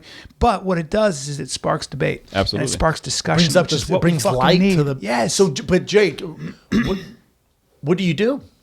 I think you have to keep. I think it's Colin Kaepernick's message. I think it's Jesse Williams from Grey's Anatomy message at the BET Awards last summer. I think it's Which was brilliant. by the way. I think it's those same messages. You have to keep speaking up. I mean, Can't just go quiet. do you think it's worse, though, you or can't do you go think quiet. we're just I think in this seeing... age of hashtags, right, where everything is a hashtag and then that hashtag dies. I think the most important thing is that, like, it can't die. It's one of those things that has to continue to be talked about. It can't be a fad. It or can't be a- just, it can't be a oh, fad. football season, Colin did that, because you're right with these hashtags. Like, I had friends challenge me to 22 push-ups. Right. Do 22 push-ups because 22 veterans commit Right. suicide every day. And I'm like, we're doing push-ups? Right. Like, yeah. I'm like, so this is like the ice bucket challenge, right? And he's like, yeah. I'm like, so what about next year? What's going to be the gimmick next year? Yeah. Or is there even going to be one? You know? And it's, You're right. and it's There's about that- supporting those people year round, every day. Yes, Not it just in can't be that the moment. cool thing to do. It's about doing it all the there's time. raising awareness, but then there's action. Right. And I think a lot of these things, what I think is frustrating is that sometimes I get the sense that, first of all, I think most cops probably do a great job, and I think because of cameras and stuff, we're seeing more of this stuff now, Right. and we're seeing these cases where this crazy shit happens, and you're starting to realize. My feeling is that you're dealing with a legacy. You're dealing with a legacy of institutionalized racism in this Absolutely. country. You can't study this history of this country without studying the black experience. Right. You can't. You Right. just come up short, and Right. nobody would argue with that. So I think in a lot of ways we are dealing with the residue of this. And what I mean by that is that a lot of because of redlining and things like that, a lot of, and please give me your point of view. Yeah, I'd love to hear Jay's point of view. But just hold on, because so much of this country has, why does every city in this country have a black ghetto? Well, it's not because black people like living in poverty. Right. There's white ghettos too. But no, 100%. What I'm saying is that from redlining, remember, you couldn't get a loan for a house unless it was in a certain district, and they wanted to keep all the black people together, and otherwise your property values would go down. We know all these. The list goes on and on. I think sometimes that we are dealing with the residue of that. Absolutely. And I agree with that. I do think that, look, Obama was voted in, a black president was voted in by the popular vote. So I always feel like this is not as black and white, pardon the pun, as black people are less than white people and he's got black skin. And this is way more insidious than that. It's subtler. Jay, do you feel like it's at an all-time, like you'll hear people say, or even especially Trump, but you'll hear smarter people than Trump say it's the worst race relations that we've ever had. You look at Chicago, the death toll has never been higher, I don't know if it's the worst race relations that we've ever had, but I definitely think in 2016 we shouldn't be having these issues. I think that's what it really is. That's a great way to more progress. That's a good point. I think there's definitely has been progress, and I think everyone will tell you there has been progress. But there's also a lot of roadblocks that still haven't been cleaned up. There's still a lot of. You're right, Brian. I think there's a lot of history there. Listen, there is some of it that's very much on the nose, depending on where you're at, 100%. But I think a lot of it is stuff that is generational. And stuff that it has happened to people, both black and white, and you've just grown up in this system and with things being the way they are. So you don't realize that something was done 40, 50 years ago. Some legislation was made, some bank made a rule, the 13th Amendment was passed. Resources were kept from that area. You don't even realize that those things happened. It's so long ago. Because it's so long ago. And now what it's created is, this divide that is really about, you think everything is equal and fair, but the reality is you don't understand all the history that has gotten it to this point. Look at the Rockefeller laws. These ghettos were populated 40 or 50 years ago, and people don't even realize they just grew up in it. But I see it on both sides, like, not to play devil's advocate here, but for the white cop who grew up, maybe his dad was a cop, or maybe he grew up, and they say, whatever, John, in his experience, a black male, he walked up the car, pulled a gun out and shot him. So these guys, I think, they're racial profiling already. Right. Because the stories that they've heard before, maybe a black guy shot his friend or something. So they're already high strung and probably don't have the best training to deal with that sort of situation. Or the ghetto is violent. So the ghetto is violent, right? And remember, the ghetto. I mean, if you look at when they went and did this thing, and I can't remember I wish I could remember this TV show. They went to try to see what gun violence was about in Harlem. And the woman said, just go to the emergency room. You don't have to go to Harlem. Go to the emergency room on a Saturday night. And they had 14, 15, 16-year-old boys coming in every fucking half hour. Which is Chicago right now. The same thing. So for cops, they are dealing with, in many cases, again, you can call it the residue of whatever it might be, but they are dealing with very violent situations. They're dealing with very scary situations. So gang, all that stuff, which... Well, they let it fester. So here's the thing, right? You set it up, and then you let it fester. You create the environment. Yeah. And then what happens is, I don't know if you guys have started watching Luke Cage on Netflix. No, I haven't. Someone told me to. I heard it's good. It's phenomenal, and it's educational. What's it about, the guy who created it, his name is Cheo. Dude is a phenomenal writer. He used to write... I think he used to write for like Vibe, maybe, or like one of the magazines. Everyone back tells in the us day. to watch like profiled Pac, spent the whole summer on tour with Tupac, with Biggie. Like, dude, like, this is kind of the world that he came up in. Well, it's amazing because like this episode I watched last night, they were talking about benign neglect. Well, it's this whole thing of like, if you put it over here and you just let it we don't even have to deal with it, which is what Harlem was, right? You push all these people up here and you just let them be. Same thing happened in the south side of Chicago. Same thing happened in the wards of New Orleans and Houston. Like, it's the same And thing. please add to And that. South And LA. LA. South LA, Yeah. right? Miami, DC. You push all these people, Detroit, you push all these people into one place, and you basically set up all the bad, because here's what happened. You don't give that middle class black family who needs a loan, you don't give them the opportunity to go live To advance. somewhere else. You tell them that if they want the loan, they have to be in this neighborhood. Well, the problem is there's always going to be a hood, whether that hood is black and white, Latino, black and white and Asian, Latino, Asian, whatever it is. There's always going to be something, right? But the problem is you don't give people the opportunity who want to get out. You don't give them the means to get out. And then you continue to suppress the people who are there by not giving them resources, not giving them programs.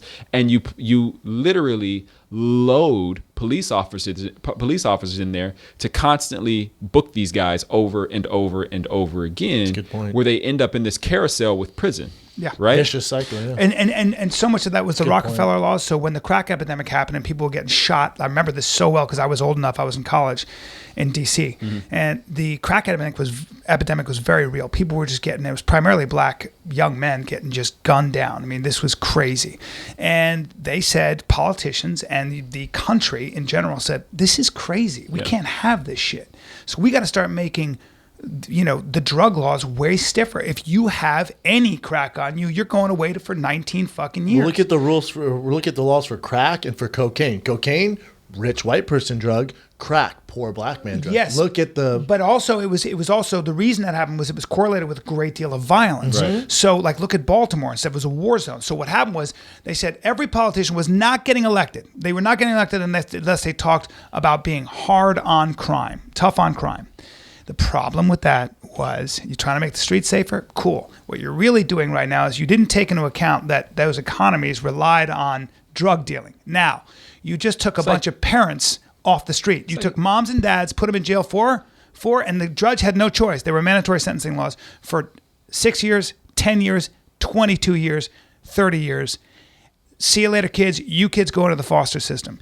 And you can't blame the cops for that. Cops doing their jobs. Doing their job. You can't even blame the politicians for that. Yeah. You got to go back. You got to go back and see then now how what you've this done shit with started. that is now you've created this system where now that parent comes home 5, 6, 7 years later, right?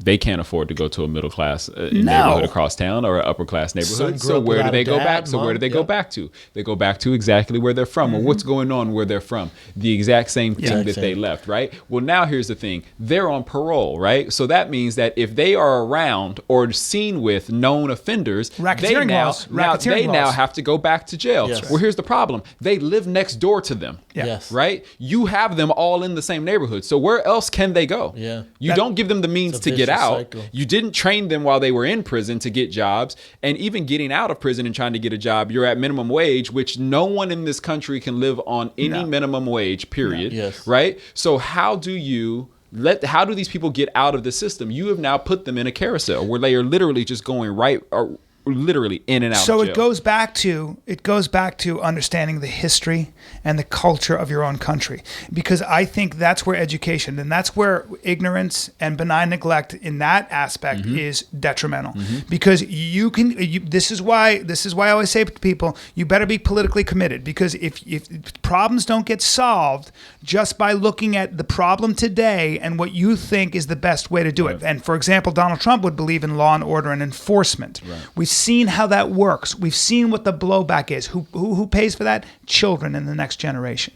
So if you want to solve these problems, you better educate yourself as to how we got into that problem in the first place. Absolutely. You have to go way back and understand the history of your own fucking country so that you can now recognize patterns that are repeating themselves and you can avoid those pitfalls. That to me is the lesson there. Yeah. And that's how I fucking wrap shit up. Beast, man.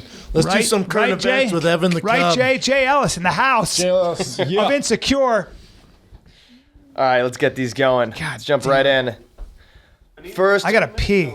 Me too. you need to take a Let's go break. pee. Come on, let's go pee. All right, we'll out of take our a huge 5. dick. All right, let's do some current events here with Jay Ellis. I want to get his Jay, point this of is where we view. get the current events of the world. Then we just give our input on it. Okay. What do you got, Ev? All right, first one we got for today is coming from last night's wildcard ALDS game between the Blue Jays and the Orioles. I'm not a baseball guy, so I wasn't aware of this, but apparently Toronto Blue Jays have basically like they're Philly fans up north, basically. Yeah, they're just lunatics. Yeah. So- a lot of drinking up there. A lot of drinking. So this is the big moment, or one of the biggest moments from the game. A fan hurled a full beer can. They actually threw 2 beer cans throughout the game, almost beamed this guy right in the head. Oh my god. I mean, what can- What happens if it hits him? That's what I'm saying. Like, what It has happens to be a if you- felony, Yeah, right? he goes. Well, no, I'm it's saying assault. no. Fuck the guy. Obviously, the guy's in trouble. I'm saying what happens to the game. Like if let's say he hits him in the head, he drops the ball. Fuck the guy. Is it a The guy's grand in rule trouble. double? Yeah, the guy's What's wrong an with the idiot. game? Yeah, what's up with the game? Like because if fans Interference, right? can Interference? change the dynamics of a Yeah. game, we got a problem. Is it Well, in interference? baseball, it's happened before. You know, we've had this was it Steve Berman or Steve He caught Ballman the ball. catch. He caught the ball. He caught the home run. That Cubs was game? not going to make it over. Yeah, the Cubs You know game. they have to relocate him to Florida because Yeah. he got so many death threats. Yeah. Oh, yeah, that dude's in serious? like witness protection for life. Oh, they don't even know where he's at. Well, he's in People want Florida. to kill him. Apparently he's in Florida. Yeah, I just snitched on him. Get him. He's in Palm Beach, Florida. He will be at His the live address fire is and the kid 322 in November. Yeah, that's what I'm curious about. Like, what happens here if he dropped in? Let's say it's bottom of the ninth. This pop fly. There's one out. You just give him a base. It's weird, right? You give him a base. I wonder how it works. In Toronto, of course, they're passionate. They have the Toronto Blue Jays and Drake, and that's about it. So the Blue Jays, I think. Hold on, let me Well, they have the look this up Raptors. and Raptors confirm are this. Did they make a first. statement? Did they say anything? Toronto's a huge. They, I think I'm And we're gonna. I'll actually pull headed this up up right there. here. I'm pretty sure that I'm saying the to celebrate though. Oh, celebrate. Sports. I'm pretty sure the team issued a, or maybe it was a news organization. It's at the bottom right GM here. say way to go, guys. Yeah, here we go. So the Toronto Sun is offering $1,000 reward to ID the fan who threw a beer at the game. Oh, he's screwed. $1,000. 1,000. I'd Yeah. snitch. Oh, that's enough to ID a guy in a game. I'll snitch on him because he's an asshole. Yeah. I'd snitch on him because he's gonna mess up my team. Could have hurt somebody. You know what? They should also give him they should give the person $1,000 it's a girl. and tickets. There's a girl who threw it. I mean, well, there are like conflicting articles. There's like one that says it's a guy, one I'll that tell says you it's what. a girl. You give me $1,000 and a bunch of Dodger dogs. I would snitch on him so fast. Assholes come in all different genders, so that's an asshole. Can you imagine if that was your first date and she's like, I'm not really into baseball, and you're the biggest Blue Jays fan? It's like, I don't. Fuck this. I'm like, oh my god. Oh my God! This is over, lady. That's the worst thing ever. Oh, I'd be so embarrassed. Right. I'd stand up and go, this date's over. Kill her. Or, yeah, kill her. I would snitch on her so fast. Or she was just, thumbs down. Or she was just such a huge fan. Fuck this, and threw it really well. So we've seen. What's interesting to me is we've seen it happen in hockey. We've seen way worse happen in hockey than this. Yeah, way worse. We've seen it happen with fans running on the field in football. Obviously, we just have this beer situation in Basketball. MLB. Ron Artest killed a guy. I mean, it's the greatest Punched him basketball right in moment the in the face. history of all time. Mouse you guys- Palace live forever. Did you guys see the guy get suplex last week? Yes. No. By the No. You talking about the football game? Yeah. Yes. No, it was a baseball game. Oh, that's right, baseball. And the dude suplexed him. The player suplexed Yeah, him. the player literally picked this dude off the ground. Bow. But he tossed honey-dicked him. He acted like he was all good. He's like, it's all good, man. Come here. Yeah. Damn. The guy's like, my back. And then security got him. It was amazing. A real And then athlete. just walked away. I think I just Total found it. standing Hold on. O. It was amazing. The best is homeboy. Oh, that's yeah. Look, It's he's from a like, fan. "Yeah, what's up, man? It's all good, gadoosh. Just held him down. Just held him. There's a fan that ran on the field. I thought you were talking about like another player. No, because you don't know, the guy might be dangerous. Take him down. Just stay right there. Just stay right there. It's a good little takedown, Brennan. What's that? That's a little, Gadoosh. it's a little judo Little hip takedown, toss. right? Little hip toss. Tight move. But the guy's like, you're my third. He's like, awesome. Come get a hug. Yeah. Get off the field. Well, aren't you surprised this hasn't happened in the UFC though? Because the cage is obviously it's open at the top. You could throw a beer in there if you wanted. Don't put any ideas in No, people's heads. it's true, I've, though. I've never seen it happen, even get close to happening. I've never I've never seen anything I get feel like thrown you in only the. get paper. From the times I've been there, I feel like you only can get glass. Plastic or yeah, paper. plastic. People cups. can sneak Yeah, stuff in. Like a full you could beer, throw, you can get that. You can get a plastic cup with. you with could full beer throw in it. chicken fingers. You could throw your phone. Like you could throw any. You think Yeah. about a churro. Have you ever heard of anyone trying to crawl over the cage? No, I'm surprised there hasn't been. Too many tough guys. Oh, you're not getting. You're not getting actually, too secure. You're not I making wouldn't it crawl to over the cage. Because No. you're stepping They're in with coaches. They're I would coaches. talk shit from the outside. Jump in the Shark Tank. I would never. Come jump in the Shark Tank. See what happens. With 3 killers, and depend on the ref, he's probably gonna whoop your ass. We saw too. how that went for CM Punk. It wouldn't go well for him, and he trained for 2 years. Well, no, yeah. Plus, your example. coaches are all fighters. Yeah, that's Somebody true. to stop them. They would probably get to him. But here's a good question for you. Think about all the sports leagues in America: MLB, NFL, NBA, NHL. All of them play the national anthem before the games. The UFC is considered a major league. They don't play any national anthem. Is that because it's so international, though? So is Super baseball. Yeah. So is baseball. But if they're playing if there's a fight in the UK or there's a fight in Brazil, they don't play any anthems. You ever think? It just hit me. You ever think about that? That's interesting. So, but Strange, right? But Because you are on American soil, so but you know that when those leagues go other places, they also play that country's national anthem. ours and that country. Yeah, I know. There'd be a lot that of is national interesting. anthems you'd have to play. Yeah, I mean, who wants to sit there? Just think about it. You're getting ready to fight. Yeah. Do you want to hear Britain's national They play anthem? Bob O'Reilly. Do you want to hear? You know what I'm saying? Yeah. That's what they play. When you were in Brazil, Isn't it weird though to think about? Yeah. They don't play any anthems. Did they do it in Brazil when you were in Brazil? No, okay. because the UFC. Oh, the UFC. So worldwide, they play no anthems. When you were walking down in Brazil when you were going to fight Nogueira, were you as you were going to fight this monster? Were you afraid of the crowd? Were you afraid of Brazil? Like the idea No. that something would happen? No. But there's no. Were you wondering why they weren't playing the anthem? Yes, I'm like, why the fuck isn't there an American anthem? But isn't it weird that to consider them a sports league because they are? Don't get twisted. They always talk about how they're worth $4 billion and they want to be up there with the rest of the leagues, but they're the only major sports league. And NASCAR, are you kidding me? They have remixes of national anthem. It's so fucking white NASCAR. What about golf? There's just no. Well, I guess that it's not it would arena. only be PGA, right? Because PGA is American based, but then there's PGA tournaments that are abroad, right? Yeah. Yeah, but PGA really doesn't. There's not it's not an arena, right? Like there's no speakers. But when you think about Yeah, I you're guess that's true, yeah. you're in an arena. They do it at eventing in the UK and in England. They play the national anthem. It's interesting. Yeah. All right. Well, All right. Well, next event. interesting. I don't know. All right, next one. Let's do ODB losing his cool again What does that during the mean? Vikings game. Well, he's He had his worst game, right, of the year. yeah, he's playing terrible. He's getting smoked at every corner, and he's completely losing his mind on the sidelines, like knocking shit over, freaking out. It seems like the cornerbacks that he's playing against have really figured out the word to use against him to get in his head the most. Do we know what it is? Pretty sure it's like I'm pretty sure they're calling him fag. Yeah, but there's rumors that he's That's the rumor, that at he least. could be gay. Like, I'm not starting this rumor. Yeah. There's rumors that Odell Beckham Jr. is gay, and obviously the NFL hears that. So the corners, the world class corners who are covering him, They were get like, into your kitchen. What? It's called And getting then into your that's kitchen. what they're using, and he's kind of freaking out a little bit now. But he's also not playing that well. But I don't think.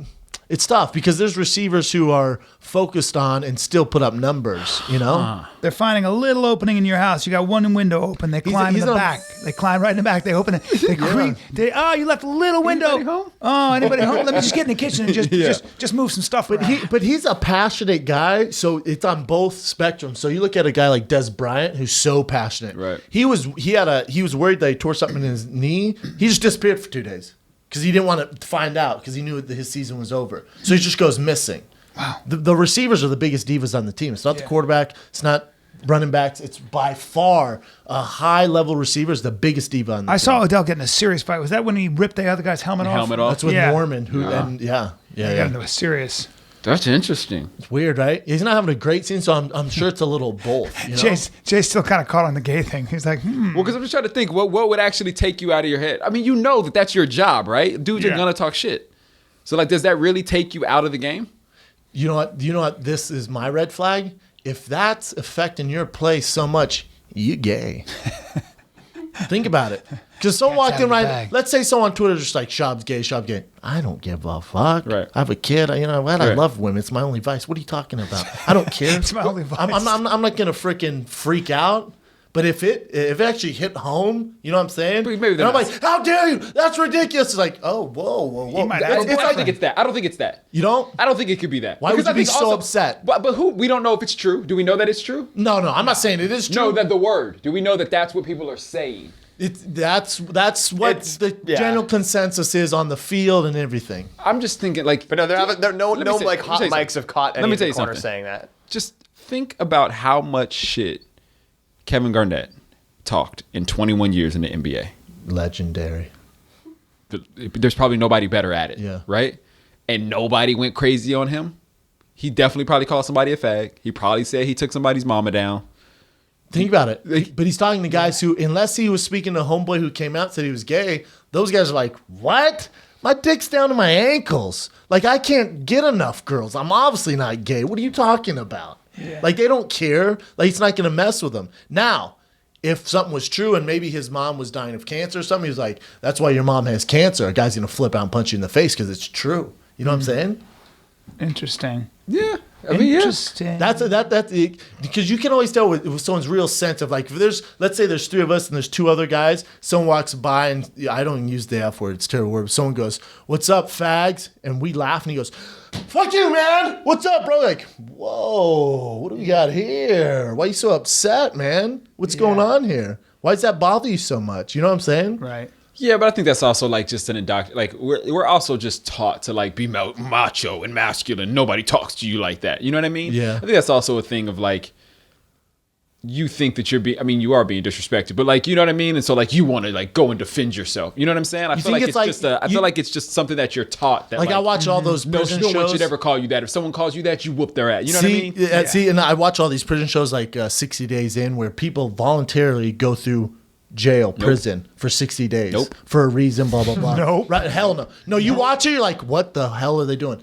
But they give them like a synopsis early, go, listen, if any of the inmates call you a bitch, that's the one time you have to fight. Like, we don't encourage fighting. If someone calls you a bitch, that's like the red word. You're If going someone to get calls you a traded bitch, for cigarettes. No, that it's going down. Yeah. Someone's going to fight you on the spot or later that day. Like, that is the one word that we're get ready.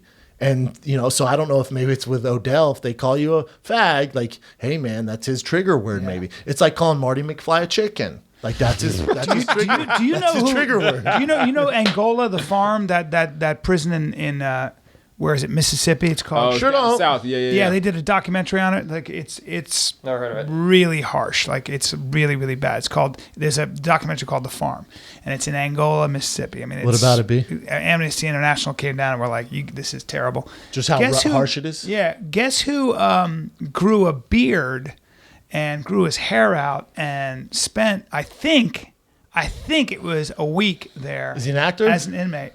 He's a singer / actor. And Jared Leto? And his dad, to add into the craziness. Actually, it's in Louisiana. And his father was the district attorney who put a lot of guys away. Ooh. Now, and he spent a week there to try to research a role. Give us an idea. He plays the piano and he's a musician. Harry Connick Jr. Yes. Wow. Isn't that crazy? Goddamn. And he was out there on a He's tractor. from Georgia. Yep. I mean, he's from Louisiana. He's from Louisiana. He was on a Louisiana. tractor, yeah, and he had this beard, and he thought he was incognito, and a dude came up and goes, "Hey, man, your dad put me away." For And sure, he get goes, out of pull there. him out? Did they pull him out? No, and he goes, oh, and he goes, I don't have any hard feelings. I did the shit anyway, so, and it was all good. But they're like, what are you doing here? Then he had to get the fuck out. Yeah, once they find out who it is. You don't want to fuck No, around. you gotta watch this show 60 Days In. I think it's on. Do you watch it, Kay? It's on A&E, I think. But it's basically like one lady goes in because if she completes this, she might be able to see her daughter who's in for like a long ass time. Another guy wants to do it. He's a correctional officer and just wants to know what it's like to experience it on the other side. Dude, there's certain dudes in there. There's one black guy who's just a badass. So he's like running shit. He's been in there for like a week. Shot He's caller. literally took shit over. Yeah, but there are shot callers in there. Yeah. And it's crazy. Like Yeah. one guy lied and then they have their own jury system. They beat the shit on with towels, like soap, like Full Metal Jacket style. But people, I don't get why they do it, man. I literally have no idea.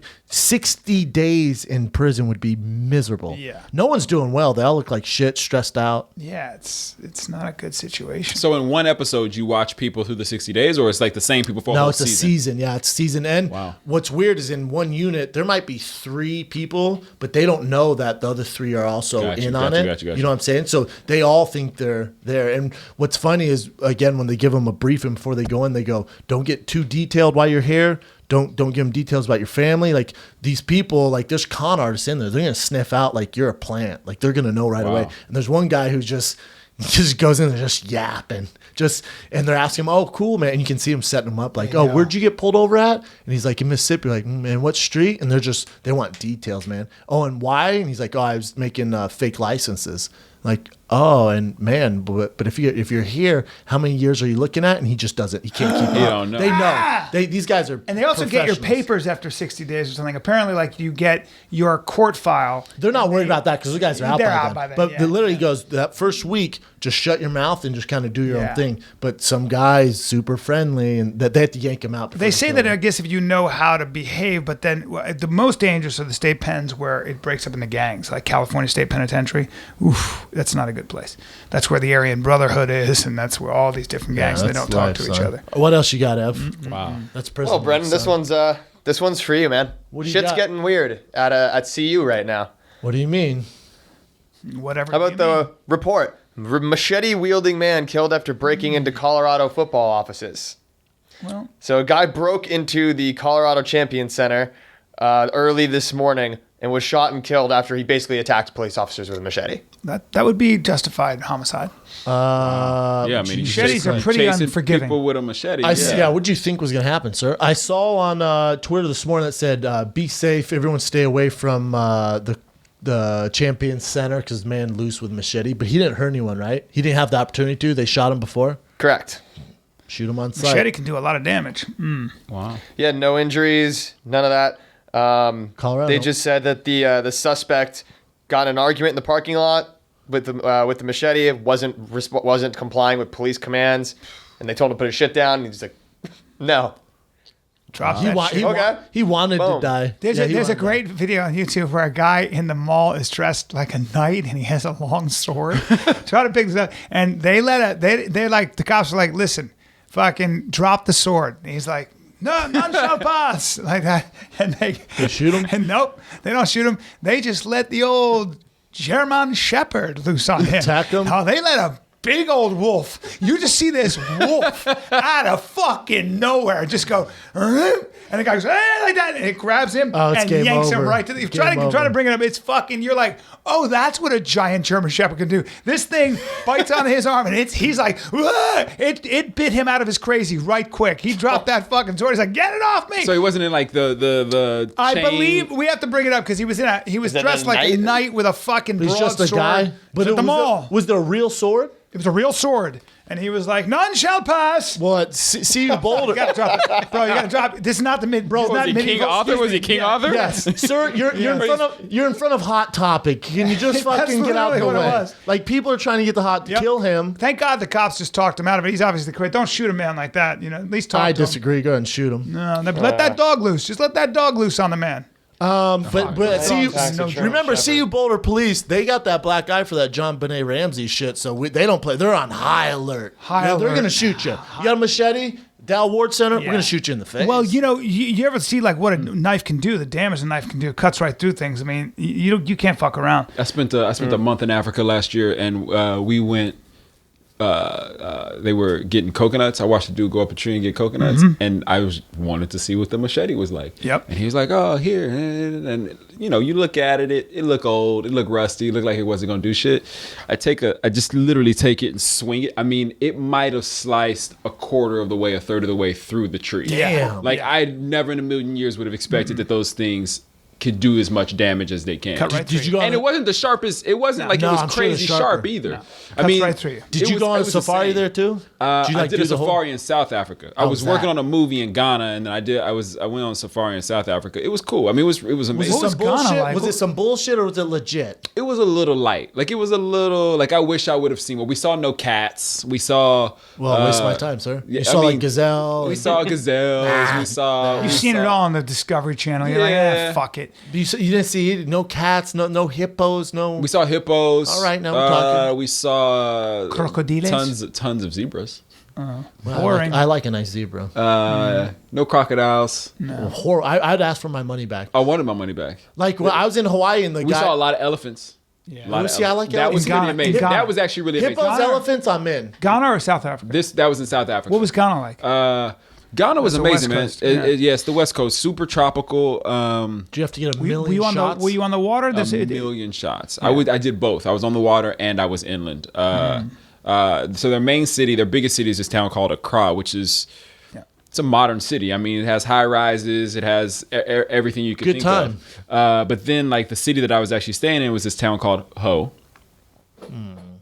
Oh. Ho. It was about 4 hours away, and it was inland, and it was in the middle of like.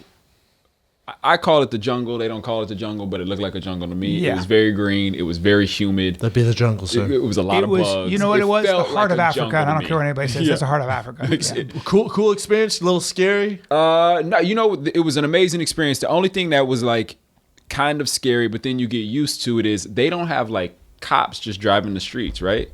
But they have all these checkpoints with I mean, the guns are the size of like the kids on Modern AK-47. Family. Like they're massive guns, and they're all these checkpoints that you have to drive through, and they stop you and they ask you where you're going, and then they just let you drive. Did they by. know that you were American? Could they tell that you were not from Ghana? Every time we did a border crossing, so for them, like every time we did like any like we had to get on a ferry a couple times, anything that could be attacked, if you will, like that a terrorist would attack. So let's say like a ferry or a major port or a bridge or something like that, they make everyone show their papers. Because that's where Boko Haram is. That's where. Yeah. They make everyone show their Do- papers. the And they English- made me English get is out. primarily- They made me get out every single time. English is the language spoken. English is the country's national language, Yeah. but I think they speak like 80 languages Yeah. or A something lot of people like don't that. realize that, like Nigeria and Ghana are, but primarily the national language is English. Yeah. What else you got, Ev?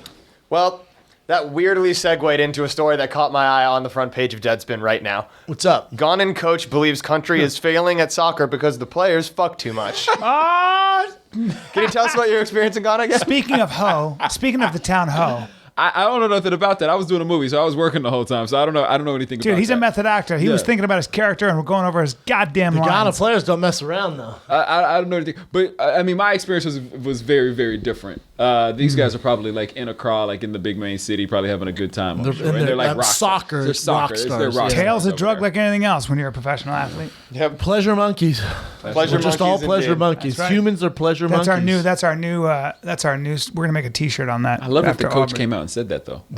Well, they're probably losing. That's so like it's a Pat Riley type. I coach. agree. That's like a Bobby Knight type coach. Getting to the That's heart of the problem, yeah, right? Like just like What else you saying got, what it Ev? is, saying what it is. Who would say that? There was a baseball coach who said that. He said, my guys are out looking for tails. Not even the sex. It's like they're out till 2 a.m. looking for it every time we go to another town. So he had to impose a curfew. That's what baseball does. All right. Well, sorry to save the biggest bummer of a current event for last, but Josh Sammon, who we just talked about yesterday on the show, he ended up passing away today. 28. Sucks. I'm sure there's no autopsy, so we don't know what exactly happened, right? Police responded to a call of possible drug overdose, according to the statement. Cause of death will be determined after a toxicology report. So young. Yeah, that's a bummer, man. 28. Good looking dude, good fighter. It just sucks. And he struggled with. And how about that was 9 days ago? That picture of him signing his UFC bout right there. Yeah. 9 days ago, right there. And dead. It's a That's bummer, wild, right? man. Yeah, his mom came out and was like, just want to let everyone know it's not because of drug use, but families want to say that, right? Because you don't want your son being the guy who died by ODing Yeah. on drugs. So usually the families come makes me out and say sad. that. That's a bummer. Oof. That's Who brought the weird. good news beer? So yeah, Salmon's cause of death is currently unknown, pending an autopsy. The medical examiner's office will not administer a toxicology report because Sammon survived for days after being found, and there are no suitable specimens to test. So it went through his body already. So there might not be a definitive cause of death found. Wow. That's even more of a bummer if you're the family, isn't it? Well, Shout out to him. Yeah. drugs don't. Well, is that it, Ev? Yeah, that's it for current events. Sorry about the sad news. For Ah, the you got to end. give us an Hey, update. good douche. We have a little segment called Dropping Knowledge. We've on dropped a this. lot of knowledge on this Oh, one. shit, We've shitload. dropped a lot of knowledge. I'll make this real quick. Please. There's a surface. Well, there's a, how's the best way to put this? So one of the biggest threats to, okay, forget all that. I'll go through it. There is, why are certain public buildings, especially hospitals, why do they have copper doorknobs and copper, like railings and copper, surfaces? Naturally antibiotic. Thank you very much, sir. Because they're naturally, Dude, because they're stop. natural. Germs have a problem copper? adhering to copper. Yeah. So copper has it's always been. expensive So too, back in right? the day, you drank from copper goblets because it would purify the water. That was always kind of, they're like, well, if you drink from, some people don't get sick typically from, not always, but so now in hospitals and stuff, the biggest threat is antibiotic resistant strains of bacteria. And there are these super bugs, and that's, all these people talk about how bad that is. What they're doing in hospitals is there are certain surfaces, for example, like your fingers, your hands, certain viruses have a really hard time living on your fingers, living on your hands. It dies way faster than it would on, say, a regular surface. Certain animals like sharks have a type of skin, certain sharks, where bacteria doesn't really live on that skin. So now what they're trying to do is come up with surfaces besides copper. Because it's so expensive to make? Yeah, well, so what they're doing is, because you can catch staph from a mat or something like that, but when you're in a hospital and you got an open lesion and you lie down on a mat, that's where people get a lot of different really crazy, Don't staph they say infections. hospitals are like the dirtiest Yes, place? yeah. And so what they do now is they're trying to come up with surfaces that have kind of mimic a shark's skin or whatever, that make for whatever reason the bacteria impossible to adhere to. So they're going to kill a bunch of yeah, so the sharks? bacteria apparently can't really grab on. So They start killing They're going to kill sharks? sharks, skin their Ow, fucking this bodies. surface hurts because their skin's like teeth. Exactly, too. it's sandpaper. Yeah, but you're not going to get staph. Yeah, you're not going to get You're staph. going to get staph, but it's going to hurt a little bit. It's gonna sting a little bit. What is that, stingray? You got Sure third is. degree burns. We're gonna put you on shark skin. It's gonna hurt, but you're not But you're not going going to to die of Ebola. Yeah, you got this. Wow. So there it is. So copper. I was Boom. surprised, man. That Copper. is interesting. You got it right away, Jay. Hey, Congratulations. if anybody has really bad eczema, this is something I read too. You may not read in the New York Times. Rub some shark skin Well, on some it? people have such bad eczema that it covers 90% of the body, and they can't do anything, but they itch all day and they can't sleep, and they consider suicide. It's that bad. Wow. They just in the New York Times today, for those of you who don't read, they have an incredible experimental drug that has shown to completely, in a couple months, even a couple weeks, completely clear it away with very little side effects. And is it covered under insurance? Yeah, it's in experimental stages, but the FDA just gave it sort of breakthrough status where they're going to accelerate it. But it's like a drug that's a lifesaver. So you got eczema. So if you guys know, If you have that and you're scratching your skin right now, Yeah. just hang in there. I was listening. I was like, God, Hang in there, everybody. People, because I have it. The one listener's like, fuck yeah. Yeah, I suffer from it when I get Do you? stressed on my legs. On yeah. your legs? Yeah. You're like the guy. Can you do anything for it or no? No, It's just, you do it's nothing. just there. I went to this prison in Miami to do this TV show, and I was so stressed out by seeing the conditions. I didn't even realize it, that I broke out in eczema. So I go to this doctor, this young woman, pretty, about 32 or whatever, and she's a dermatologist, and she looks at me and she goes, "Oh, neat," and I go, "What?" Because I didn't know what these splotches were on my legs, man. And she goes, "Ooh, that's neat." And I go, "What?" She goes, "You have eczema." and I go, "Oh." She goes, "No, it's just a neat disease because they all clump together. All the cells clump together." And I swear to God, and I go, "Okay." And I go, "So what do I do?" And she goes, "I'm going to give you an ointment." And I said, "And how long does it take to clear up?" And she goes, "What do you think?" And I go, "Huh?" She goes, "Well, how long do you think?" And I went, Couple days. 2 weeks. I go, 2 weeks? And she goes, "About that, yeah." And then She just That left. sucks. Then she left. Then she brought another woman in to look at it, who was, I guess, a nurse or a training. I had to pull my pants down again. She's looking. I'm there in my underwear. And the door's wide open. People walking by, coming in, asking questions, and they're just studying my legs. It was At least you don't get on your face. Some people get on their face. I do get it on my face. I get it right here. That It's makes a lot of sense. fun. Yeah. It's a lot of fun. It hits me in the wintertime. But since I've been So sleeping. don't worry if you got splotch on your face and legs, it's coming. Oh, Just yeah. Winter's coming. sit tight and gear down. Autoimmune disease. Yeah, like lupus and all that Yeah. stuff. But my immune Are you system. gonna take the is so- experimental?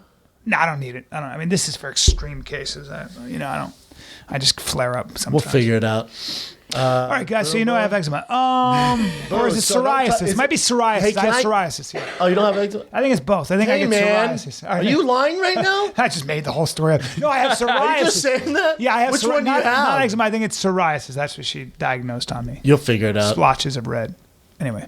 Boom. Dropping knowledge. Jason Ellis in the house. Jay Ellis, man. My man. Where A can they beast find on the you? mic. Twitter, Instagram. JR Ellis, JAYRELLIS, across the board. JRLis. Boom. Twitter, And then they can Instagram, watch your all of that. shows. This Sunday On the HBO. 9th, HBO, Insecure. 10:30 p.m. Boom. Yeah. Jay Ellis, Congrats on everybody. the You were a show. great guest, man. Thanks, This was a man. fun one. Thank Very you. good. This is the Fire Kid. We're out.